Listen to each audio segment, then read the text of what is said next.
I want to make you aware of a brand new resource from First Press Publishing.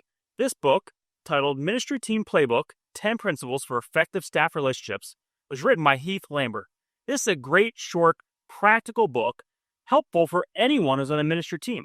Whether you're a staff member at a church or you serve on a ministry team working together, these are the kind of practical principles drawn from the Bible that will help you to have effective relationships, work together in a God-honoring way, and be effective in ministry. So check this out today. Be a great resource for you and your ministry team.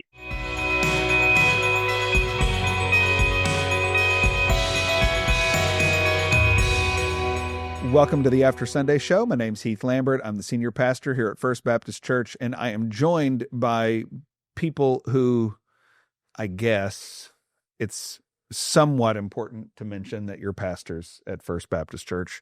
Scott Cannell is the pastor of worship and music. Richard Lucas is the pastor of teaching and reaching.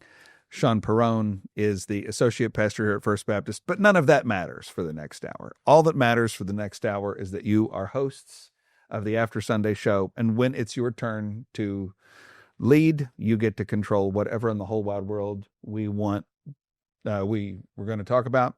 And the only thing I know that we're going to talk about today is that we're talking about what all this clutter is on the table. And I believe, Sean, that was your idea, if I have been informed correctly. So why don't you take it away and be the first host on this edition of the After Sunday Show? Sounds good. Yes, I'm responsible in some measure. So I'm going to affectionately call this episode the PhD episode. So everyone here has a known love for reading, a known love for books, and you've read a lot of books in your lifetime. Some of them we were forced to read. Yeah. That's fair. That's fair. But I asked if you would come prepared to talk about the ones you're not forced to read, and that if you, let's see, how can I frame this? If you were going to be in jail for the rest of your life, unjustly, so that's an important point. Clarifying that. Yeah, Richard's here, so I needed to make sure that we had unjustly. And you could only bring 3 books besides the Bible. So you get a Bible, but you get 3 books. What would those 3 be? And you can only pick 3, and you have to explain why you would pick them for your life sentence in prison. Do you want to go first and demonstrate, Sean? Yeah, you should just go first. I think you should go first, Sean. Okay. All right. So I spent probably way too much time thinking about this. More than I did. Yeah. Richard. I'd like to point out that it looks like there is some sort of statement of manlyhood here in the height of the books. So I'm not comparing well. Oh, yeah. Look. Here, but, I'm sorry, Scott. there is definitely a it's the senior pastor thing. Senior pastor, the highest stack of books. That's true. Yeah, look at that. Well, so my 3, so Morning and Evening by Charles Spurgeon. So let me explain. This might be controversial to some. This is the updated and revised language by Alistair Begg. So Alistair Begg went through and he modernized the Spurgeon's original text. I love this book for so many reasons. So I love this book because it is theology on fire, but not like an unhinged fire, like a beautiful fire that you like want to stare at for a long time. So Spurgeon, the Prince of Preachers, these are a lot of his sermons that have been adapted and shrunk down by his congregants and by people in his church. And if you want a taste of what Spurgeon is like, this is the place to go. The reason why I would pick it in jail is because there's one reading for the morning, one reading for the evening, and it's not because he gets the exegesis right on every verse there. Sometimes you read the Bible verse and then you're like, how did he get that from that Bible verse? But that's not the point. Do you agree? It happens sometimes. Yeah, it does. Yeah. But that's not the point of it. The point is... All of us sometimes. happens with everyone, even Richard. Try not to. But yes, it is embarrassing. Well, it happens with Spurgeon, but he's always communicating truth, even if it's not from that particular text. Yeah, you might not, hey, it didn't go there, but it's in the Bible. It's in the Bible. Yeah. And you can tell he loves the Lord, and it comes through. And what matters most about theology is that you are a doer of the word, not just a hearer only. And he captures this, and it's very devotional. It's also personal. Like Jenny and I have been reading it together, and he talks about temptations. He talks about trials. He talks about random things that you're like, I've never thought about that in that way. And it's, I would reread it and find it helpful. So that's my first one. All right. Second is Pilgrim's Progress. Okay. So, and specifically this edition. So this is the Cheryl Ford updated translation of it. Connection, Spurgeon every year would read Pilgrim's Progress. So he made a habit of reading it every year. Yeah. In fact, there's a lot of Pilgrim's Progress references in the book.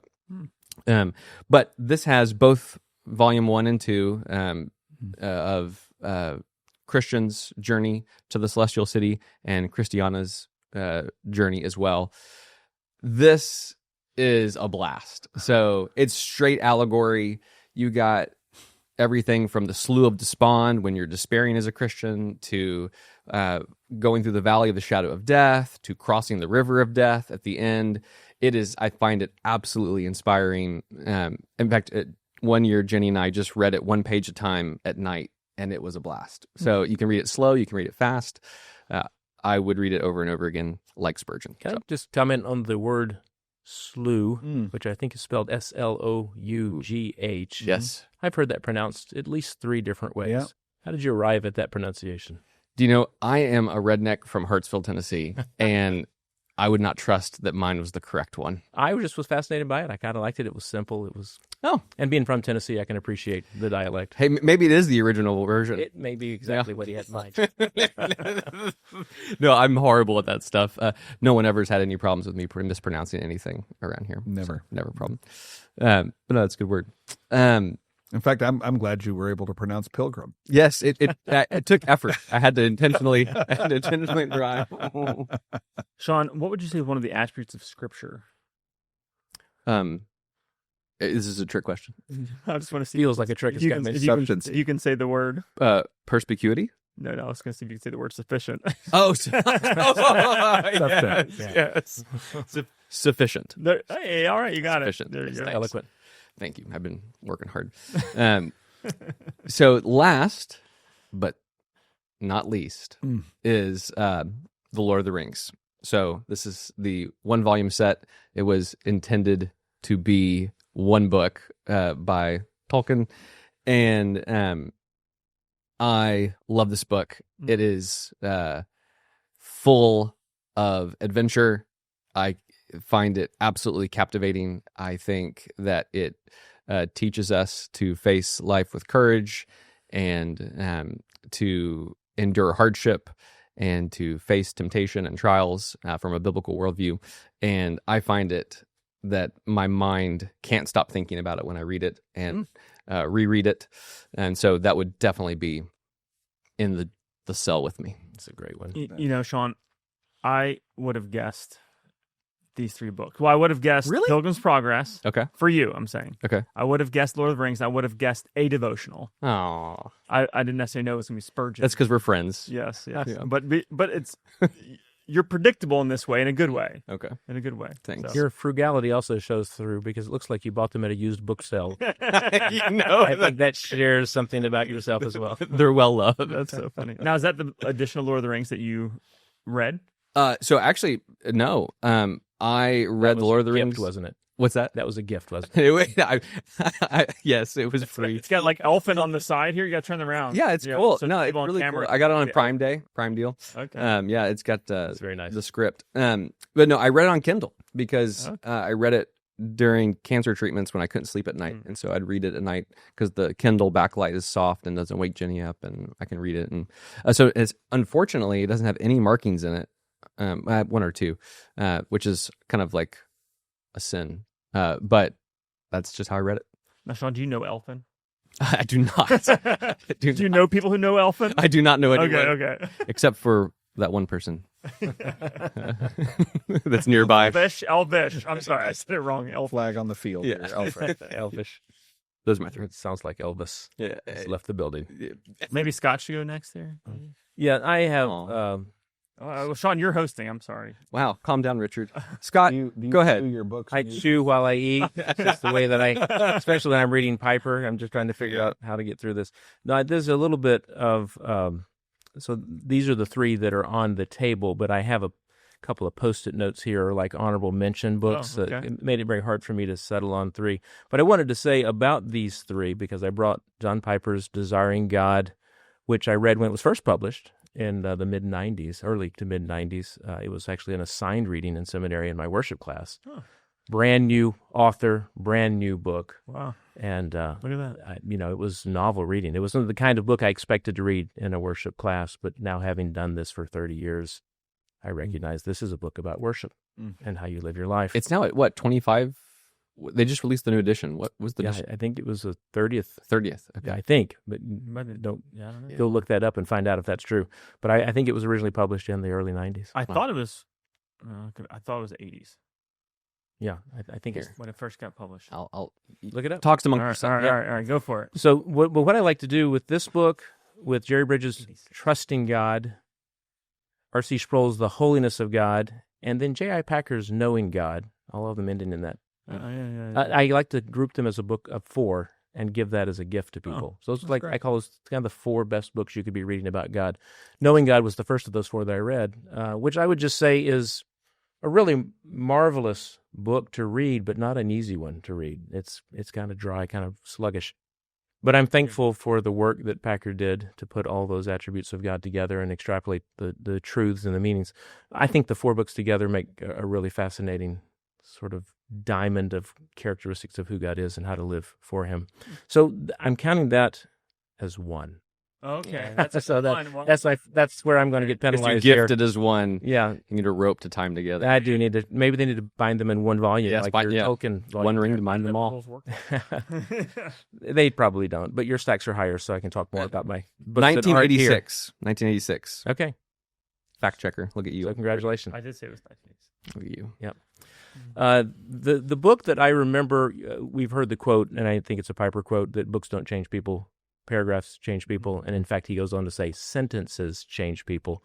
The sentence that I can remember changing everything about the way I thought about God came from a book also by Piper that was actually his introduction to and commentary on Jonathan Edwards' The End for Which God Created the World. So God's Passion for His Glory was the title he put on it. But what he was setting up was Edwards, which you clearly have read a number of things by Edwards, as we're going to find out. But the sentence was, what does God value most? And the answer was Himself. And when I read that sentence, there was a seismic shift, because up to that point in my life, it had been sort of fed the evangelistic understanding that God would clearly have valued me most. He died for me. His love for me was what drove Him to the cross. And you don't realize how those seemingly small concepts can change everything about the way you're interpreting the rest of Scripture and the rest of your life. When I read that sentence and then read The End for Which God Created the World, and Edwards proved that the value for God of Himself would have to be uppermost, or He would be an idolater. It changed everything. Yeah. And it actually gave me an appetite for Edwards that I went on to pursue. So I would like to have a stack of just Edwards here, which Heath is going to show is possible. I just didn't have it in a volume like that, because Religious Affections is a similar book that has changed a lot about the way I think about worship. The other author that I would put a book here, I actually had one aside. I'm carrying too many books, but A.W. Tozer brings me yet another perspective in my passion of worship that is just a little bit more man-centered from the standpoint of you got to go do it, but God-centered from the standpoint of He's the treasure. He's what you're going to go do. You're going to get lost in God.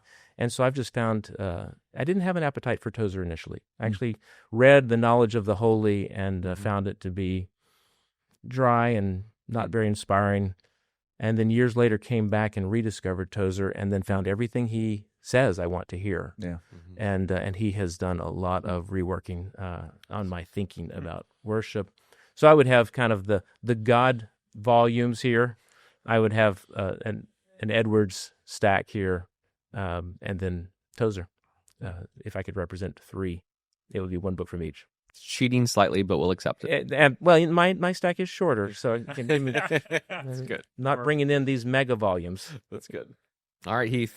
Okay, so I have a couple of initial thoughts. First of all, I'm in an incredibly bad mood about this whole conversation and this whole task. Me too. I mean, in a bad mood about it. So here's the thing, like, Explain. so those of you who know me know, like, I mean, how do you pick? Okay, so my least favorite question over all of my ministry is, what is the best book, or what is the favorite book, or what is the most important book? It is. I feel trapped in the question, and I even doubt the legitimacy of the question. Is that because you've not finished Lord of the Rings? I have not finished Lord of the Rings, but I'm working on it. I like it so far. But that's kind of the point, is that, like, there's different kinds of books. So a fiction book is not a theology book. A theology book is not a history book per se. Biography is a different kind of history book than one that tells the story of an event. They're just, no books are, and different books are helpful for different times of your life. So, for example, these that Scott has just gone over, I love all three of those books. They all three made a difference. Probably The Holiness of God is the one I have read more than any of the others in his stuff. Your books are great. I haven't finished The Lord of the Rings yet. I'm on the way, hopefully by Thanksgiving or Christmas. But those other books are great. But, it's funny. I just reread The Holiness of God for my Grow group, and it had a completely different impact on me than it did. I think it's probably the fourth or fifth time I've read it. The first time I read it, it was like we talked in an earlier edition of the After Sunday show. Like, it had this mammoth impact on me of just like rebalancing my life in terms of the bigness and the grandeur and the glory of God. And you reread it and it's like, hey, this isn't having the same impact, but that's because it couldn't, because he already taught me the big thing. And so, so it's asking me what my favorite book is, honestly, is like asking me what my favorite kid is. Like, why can't we just talk about what I like about your granddaughter? My kids? Yeah, easy now. But when you love to learn and you love interacting with books and you love interacting with authors, so it's like I always feel super pressed, as my kids would say, when I'm asked to pick a favorite. But I want to be a good sport, and I'm not in charge. And so I was like, okay. Now, I did interpret the question through a certain grid, because if you just said pick three books, I don't know if I think I'd still probably be standing in front of my bookshelves. But what stood out to me in the request as I received it from my assistant was PhD.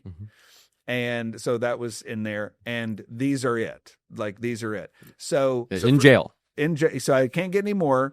And so, like, for example, like, I could pick any of the three that Scott has. I could pick any of the ones you've got, but I thought, okay, if these are all I get, I want more robust things that I can go back and look into. The other thing is, so I picked a book that corresponded to three big moments in my life. So one of the big moments in my Christian life was understanding the unity of Christian doctrine. And I don't think anybody helped me. I don't know. And you chew your books too, apparently? Yeah, that's just from wear and tear. Okay. So I don't think Actually slipped into his office and chewed on it for a little while. That's what what is that? It's wet. Richard, yours are pristine.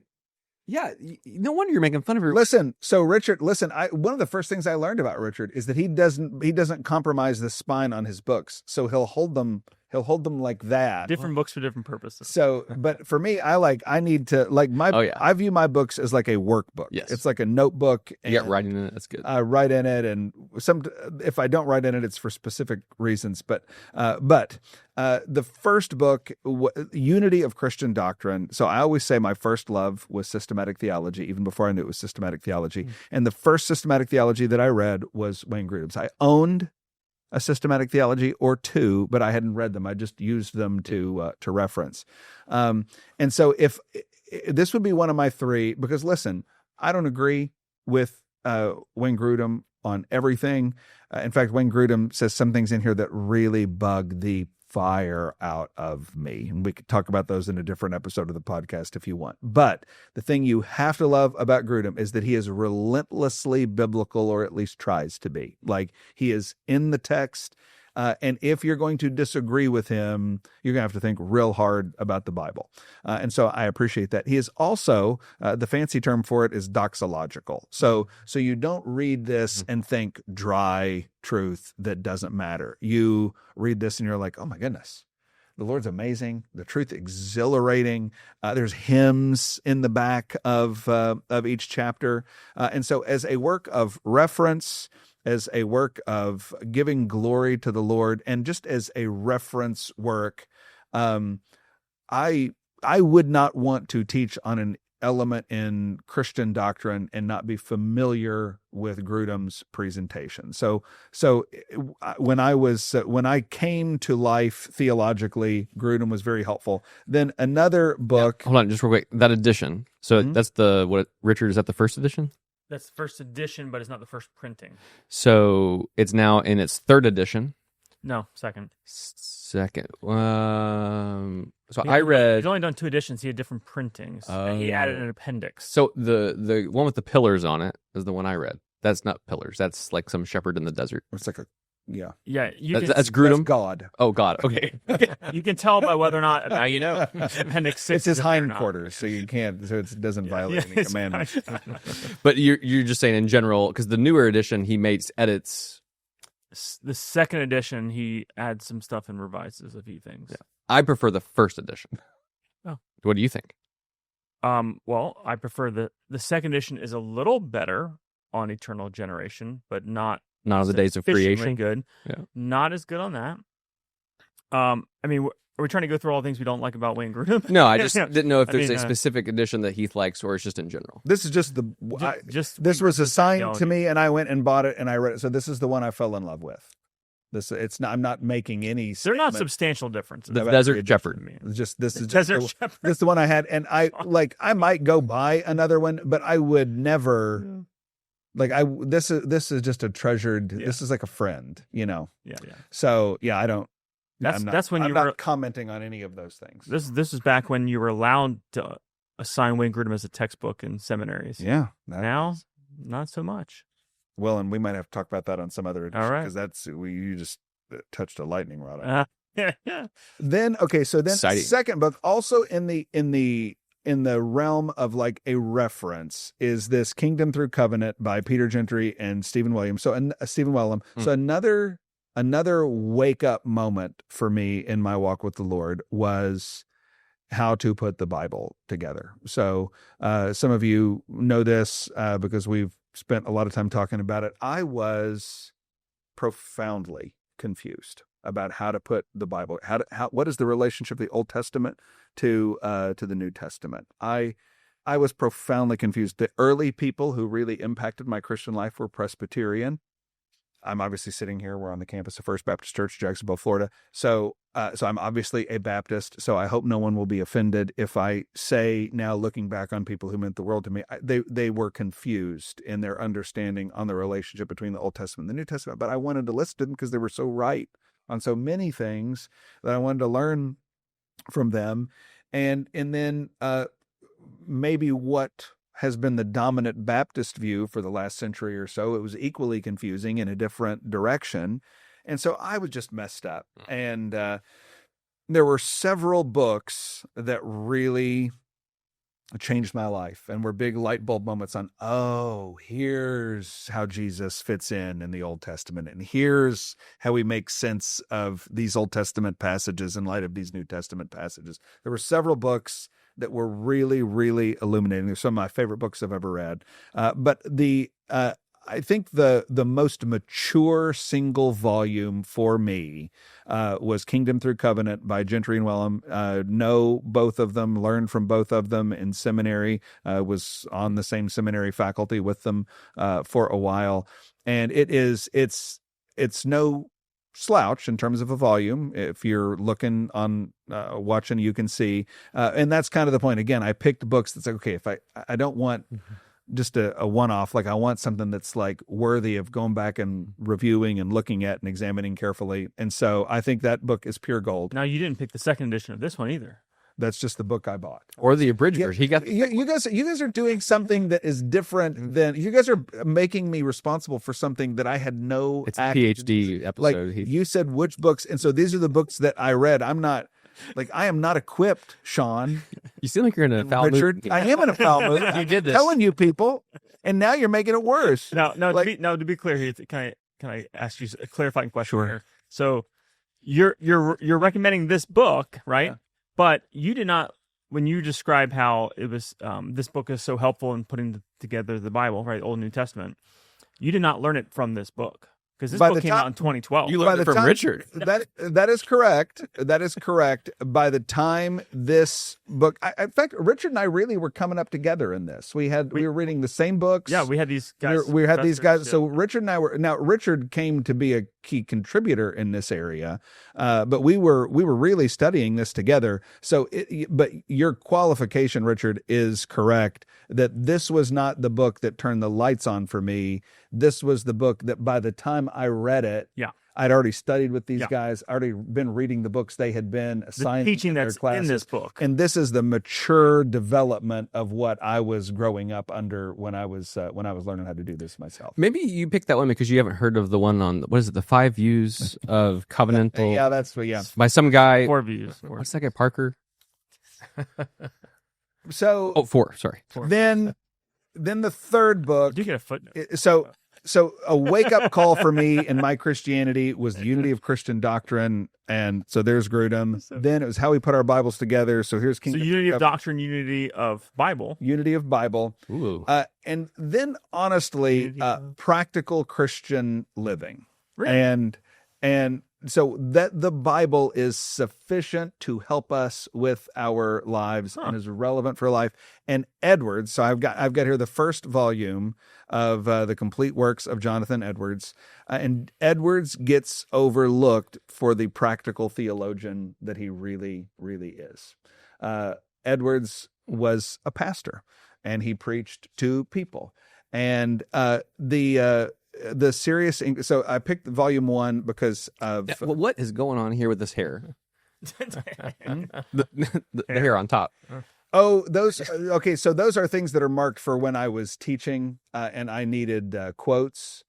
So those don't matter anymore. Probably I'd have to go back and look, but yeah, those are just when I had to teach on these things, and I knew what they meant back then. So but people know you have. This is the works of Jonathan Edwards, Volume 1. This is the works of Jonathan Edwards, Volume 1, yes. And Jonathan Edwards, so in this, the things that mean the most to me in this particular volume is the serious inquiry on the freedom of the will, which is, it is dense. Mhm. It's not for, you need it, in this print, they should ask forgiveness. You need a magnifying glass, and you need a lot of time, but it will richly reward you, and it's highly practical. It really does touch down. And when people say, "How can God be sovereign and I be free?"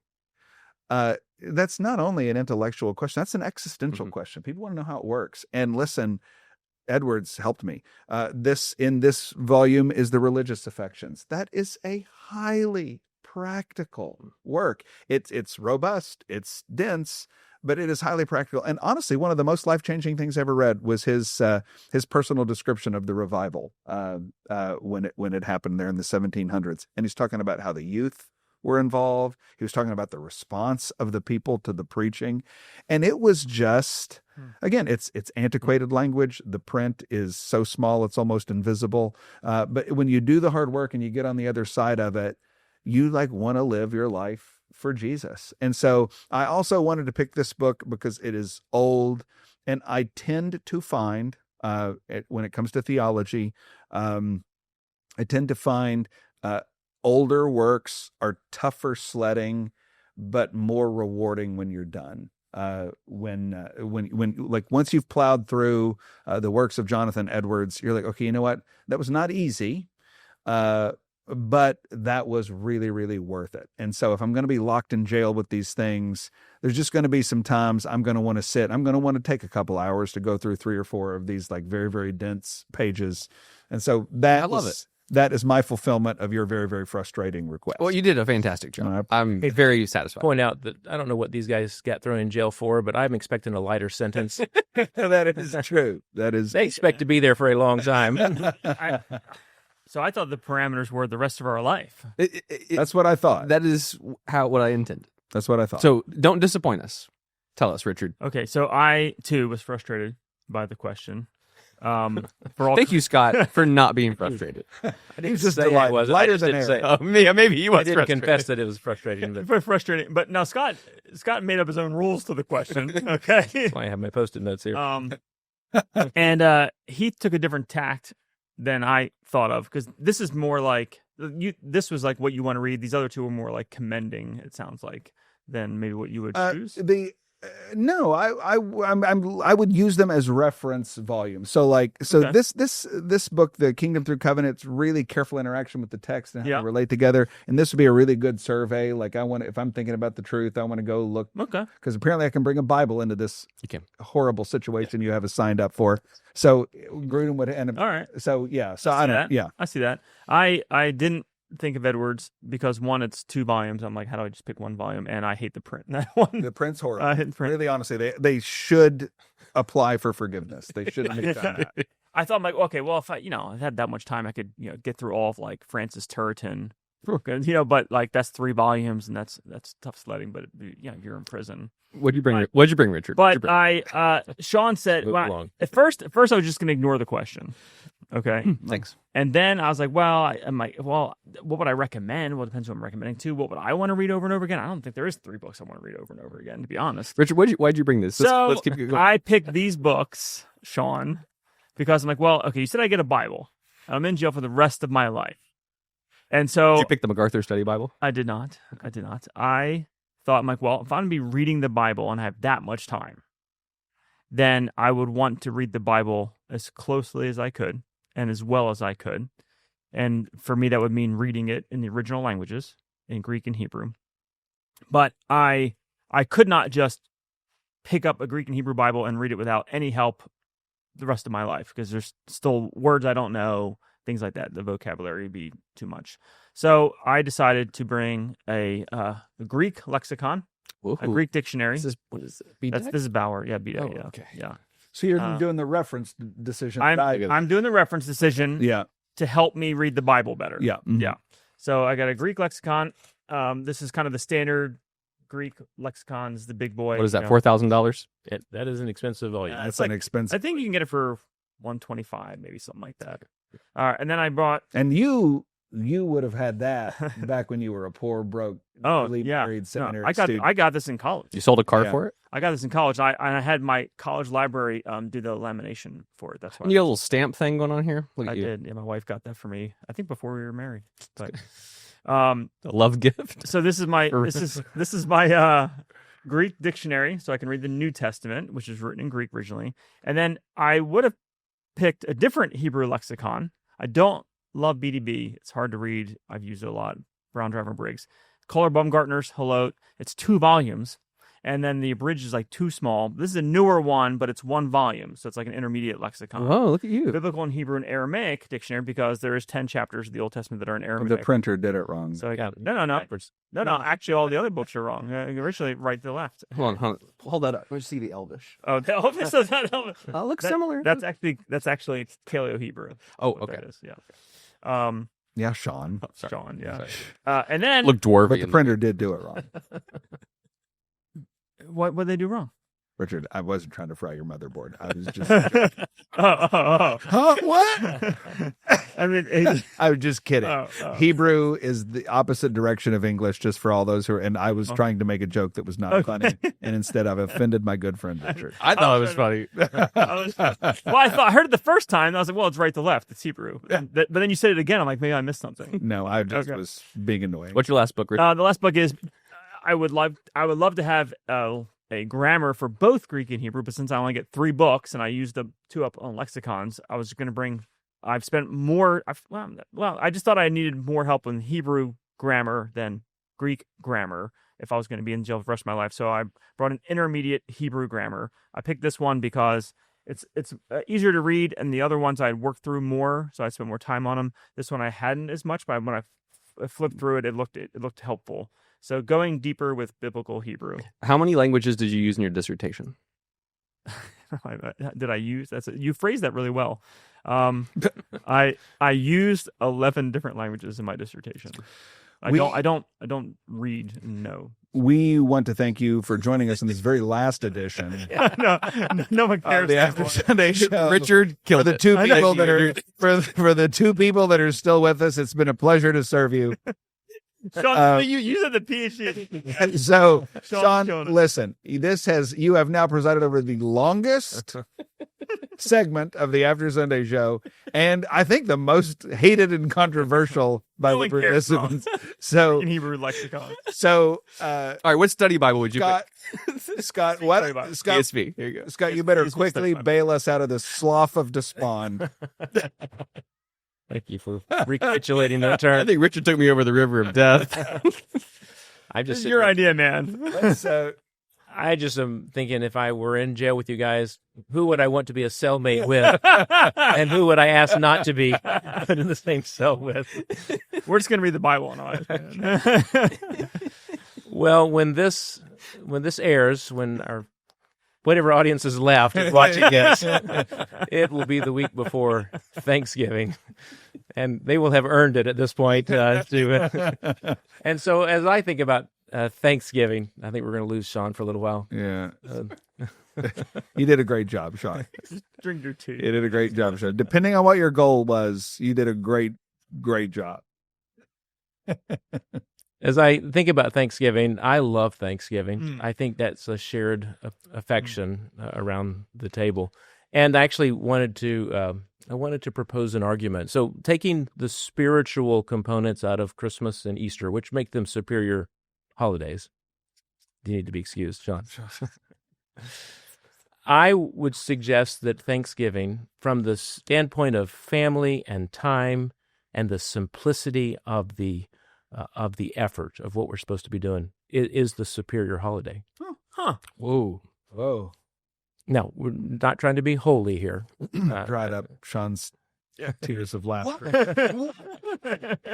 I think from the standpoint of where it falls on the calendar, of how many days you get because of it's being a Thursday and getting that sort of extended weekend, because the goal of Thanksgiving is simply to give thanks, to be with family and eat. And watch football. Yeah. Not Sean and Richard. And I know we're getting ready to get into the craziness of the Christmas season, and there's all kinds of reasons that the Christmas season has its familiar trappings that are enjoyable. Yeah. I just think from the simplicity of time off and the enjoyment of time together, I just would propose that it might be a superior holiday. I wonder what you guys think about my suggestion. Oh. Well, Sean, how many Thanksgiving devotionals do you have? I know you have a lot of Christmas and Easter devotionals. How many Thanksgiving devotionals? I've a few. I have several. Do you? Yeah, for Thanksgiving. I mean, it's not the Thanksgiving holiday, but they're on thankfulness. Oh, well, that's not what I'm talking about. Oh, so you're making a point. It's not in the. He wants one with like a turkey on the cover. Yeah. With a pilgrim. Well, yeah, pilgrim. You mean his gun at the turkey. Well, I just mean to get. Scott alluded obviously to the Christian, Calendar. The liturgical calendar, the liturgical nature. You okay? The Christian.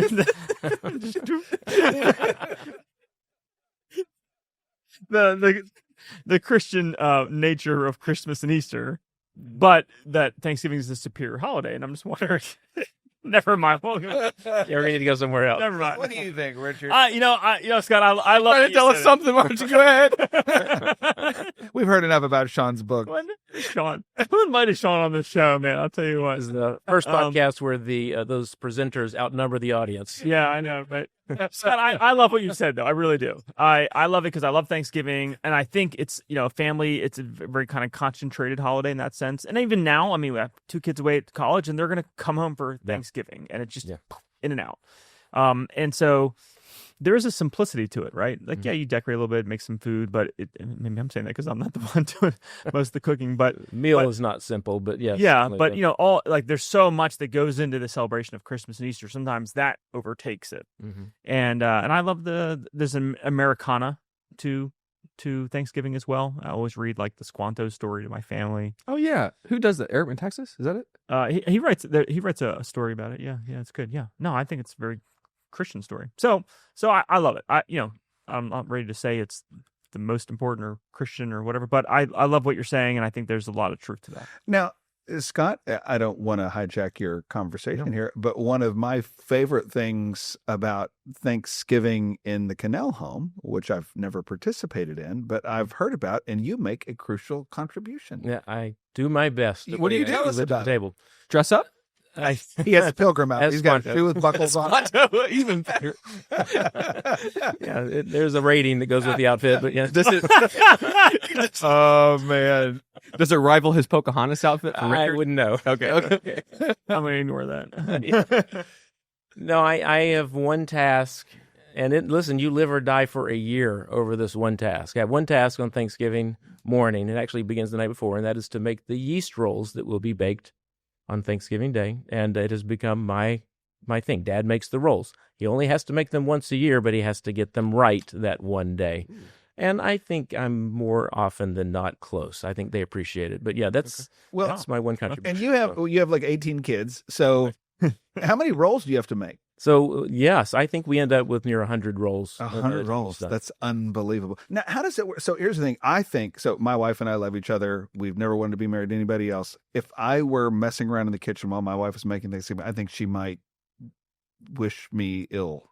Yeah. How do you guys choreograph all the responsibilities in the kitchen? It has become part of the festivities. So Mary has some pre-Thanksgiving morning things she has to do, and the rolls have to be made the night before too. The dough does, so that it will rise overnight. Okay. So we kind of have a rhythm to that where we'll do that together, and it's just sort of feeling like a little bit of Thanksgiving Eve. Oh, that's And then the next day, the rolls just rise. There's nothing going on until it's time to bake them, and they don't get baked till 30 minutes before. okay. So I'm out of the way. Okay. I help where I can, but All right. truthfully, and yeah, I've not been kicked out of the kitchen. That's great. And if you would like one of Pastor Scott's rolls, you can email. Actually, I won't have any to spare, I'm sure. So I don't make rolls, but I have a self-designated job at Thanksgiving that it might surprise you. Okay, Maybe not. Polishing the buckles on the children's pilgrim. Yes. I want to make sure their pilgrim hats are in a buckle up. No, I'm in charge of decorating. So I decorate the table. So I love doing it. So I take great thought and pride. That's great. And I realize it's... How long does that take you, Sean? Oh, I spend a long time on Do it. you really? Oh, yeah. I think about it weeks in advance. And Do you have like a box of Thanksgiving decorations, or are you hand making something like you're cutting out little pilgrims and Indians? He whittles a Yeah. life-size figure of Squanto. yeah, no. A lot of cords. We do have a box, but I love Hobby Lobby. And so we'll load up the whole family, go to Hobby Lobby, and get stuff if I need it. And Okay. Now, Sean, my Thanksgiving table is filled with food. There's not a lot of room for decorations. What do you? Actually, it's interesting because the Perones don't eat food at Thanksgiving. true. we There's photosynthesize. plenty of- That's true. You guys don't These eat a little lot of thimbles that they dip their fingers into, and it takes care of all their nutrition. There's not a lot of room for decorations, man. I don't know what you're talking about. We do both. We have both on the table. But yeah, we got candles, we got pumpkins, we got drapes, You we have got gourds. Do you have gourds? no. Oh, come on. I don't even know what you're doing. They draw the line. Yeah, you got to have Yeah, standards. we have standards. Mr. Hebrew. Yeah, man. Sean, are there any pictures of your handiwork? Yeah. Is it possible that in time for the airing of this episode, you could send them in and we could throw some images up on the screen here? We can make something happen since you asked. Okay. All right. So if you're listening to this, you should be watching because you're missing out on a visual representation of Sean Perone's handiwork. And you also didn't get to see the email address where you could write to get one of Pastor Scott's Parker House rolls. So What will be mailed Parker to House you? rolls, right? That's Parker House rolls. Parker House rolls. Yeah, I knew that. Okay. Wait, that's like what you call them, or that's a thing? That's the thing. There's a hotel in Boston called the Parker House. Oh, well. Okay. And that's where this recipe that I use originated. Mhm. Yeah. It's very specific. And our food expert knew that. Yeah, Expert. you're doing great. Well, I've had conversations with him about this and have looked for excuses to run over to their house on Thanksgiving. I'll leave a basket outside your door. Don't you have like a ritual you do with pie or something? Yes. So I don't know if it's a ritual. Dim the lights. We got some chanting and candles involved. Yeah. You gotta have at least 2 types of pie, though, right? Stand up, sit down. All together now. Between the voodoo, There's no rig in the mirror. But so Lauren there's always multiple. Oh, great pie. Lord, we thank you for the pie. you bless it. So we always have a lot of Thanksgiving dessert for one reason or the other. But Lauren always makes a pecan pie, which I love. And she always makes a pumpkin pie, which I love. And she makes this special cinnamon whipped cream to go with the pumpkin pie. Mm. And so I used to, and now in retrospect, it seems stupid, but I used to be like, let's see, which one am I going to have? Should I have pumpkin this year? Should I have pecan? Maybe I'll have a little half of each. Maybe Lauren will get one piece and I'll get another piece and I'll have a few bites of hers. And then I'm like, it's Thanksgiving. Like, I'm going to have 2 pieces of pie. Mm-hmm. So ritual. So it's not a ritual. I just get 2 massively large pieces of pie and eat both. Like stare at the lights, the Christmas tree lights or something? Well, now, okay, no, what, so what happens is for me, so I don't have Christmas tree lights to stare at, but I do view the Thanksgiving feast as sort of, and if you want to make fun of me, you can make fun of me, but it sort of starts to feel like the first feast of the incarnation, because we put off Christmas decoration and Christmas celebration until the morning after Thanksgiving. But when you're sitting there, you're stuffed to the gills, your family's there. Mm-hmm. It's dark outside now, but the candlelight is going and you've got pie and everybody's laughing. I cannot remember being sad on Thanksgiving. And it's just, you're sitting there and everybody's having a great time, and maybe we're playing a board game, or maybe we're playing a card game, or maybe we've had years where we've had people who did their own family Thanksgiving dinner, but then they come over and we share dessert. And it just feels like it feels like, when the shuttle is about to take off and all of the steam and all that feels like what's getting ready to happen as we lift off for celebration. And I would argue, and this is my argument about Thanksgiving being superior, all that is exciting about Christmas actually is before Christmas. When Christmas Day happens, it's never lives up to the billing. We can have that on a different podcast. But Thanksgiving is the crescendo of the anticipation of what is to come. I just think I remember as our kids were little, they'd be looking through the ads when there were ads, for what they wanted, making their Christmas list, and there's the parade, the Macy's Thanksgiving Day Parade, and at the end of it, there goes that guy in the red suit, and then everybody's like, "Who's that guy?" We called him Noah in our house, but yeah. Richard calls him Satan. Spelled backwards. So Scott, on a more serious note, Scott, I did think, as I'm reflecting on what you're saying, that we do have more personal reflection at Thanksgiving and talking about, like, hey, what are we thankful for? Are we thankful about each other? Usually by the time Christmas comes, you're doing all this like Bible incarnation teaching, but then it's like all over. Like, maybe we read the nativity story Christmas morning, but we're not doing as much personal reflection like we do for Thanksgiving. Mm-hmm. So, and Heath, I know your wife does not want you in the kitchen on Thanksgiving Day, but she loves you running point the day after Thanksgiving. Oh yeah.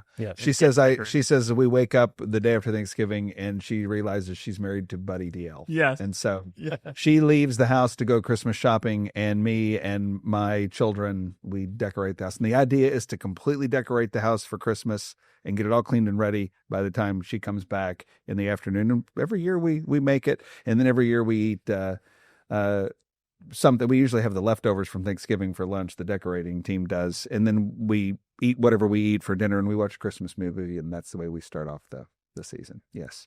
And my wife is never happier with me than when that is all taken care of. Well done. All right. Well, Richard, we got a few minutes left on this edition. We have been from Thanksgiving to the slough of despond with books. What's the note we're going to go out on? Well, maybe this is not a good fit, but here's what I had in mind. We're not off to a great start here. I don't know if this is a very good idea, but anyone never gets to see this episode. I know. Richard, is this where you're going to say your favorite book that you want to take to prison is The 10 Commandments, a short book for normal people? You brought that. I think you put it on your stack. Look how small it is. Look how puny compared to that.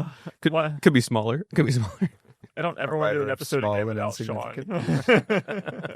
or with Sean. But so it's November when this episode is airing, and so by this point, it's been about a year since we had a very consequential presidential election. Mm-hmm. And so some of this is a reflection, hey, like, where are we at a year post that election? And some of it is, in recent past here, someone like Charlie Kirk was assassinated, and he was known for being a political operative, political activist. And so it sparked a lot of conversation. This time last year, Heath, you were just finishing up a teaching series on Jesus on politics, I think you called it. And so my question is this, right? How should we in the church be talking about politics?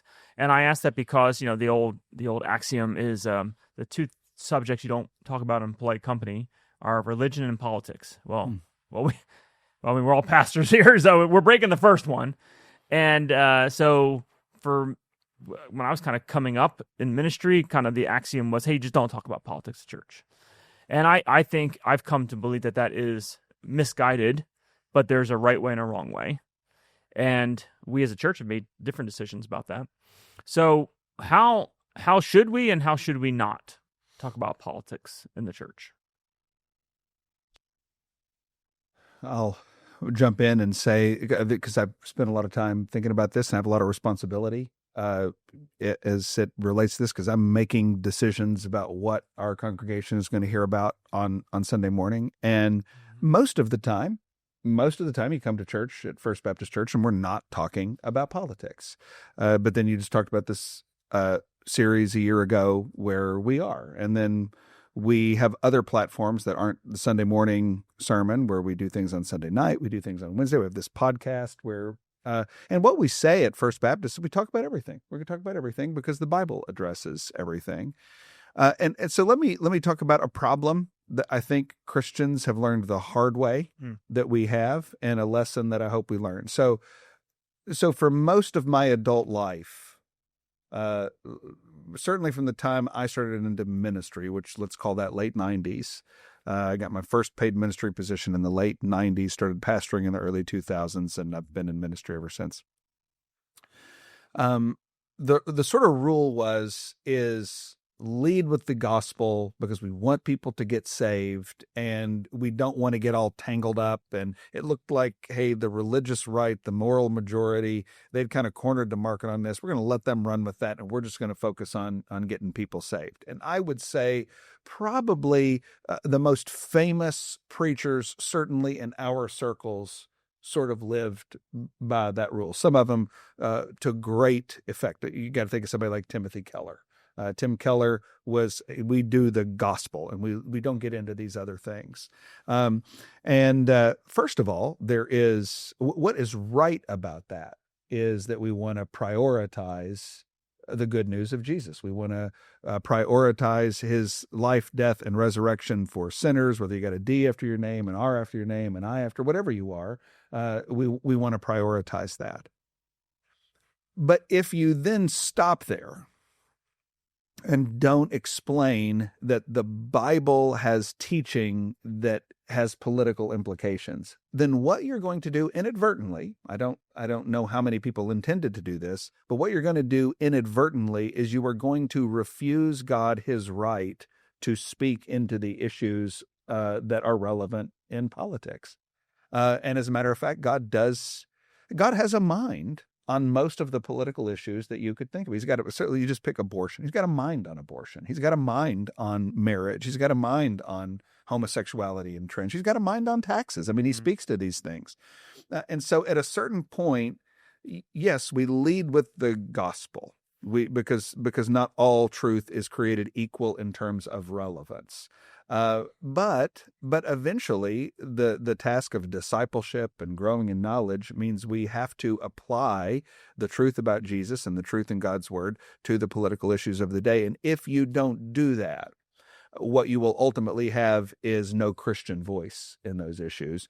And that will either look like a total void, or more in keeping with what has happened, you'll have people that sound like they are applying the Christian mind to the political issues of the day, but really they're just repeating something else.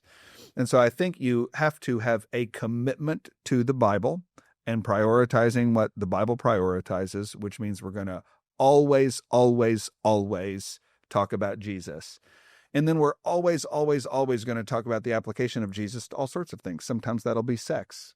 Sometimes that'll be faithfulness in the workplace. Sometimes that'll be evangelism. Sometimes that will be politics.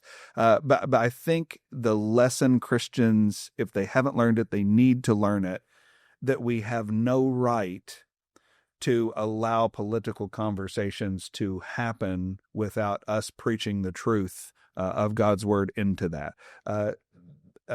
Is that controversial? Yes, that's controversial. Is it necessary? Yes, it's also necessary. And I think we've learned the hard way that nothing good ultimately comes if we're going to, if we're not going to be open and honest about that.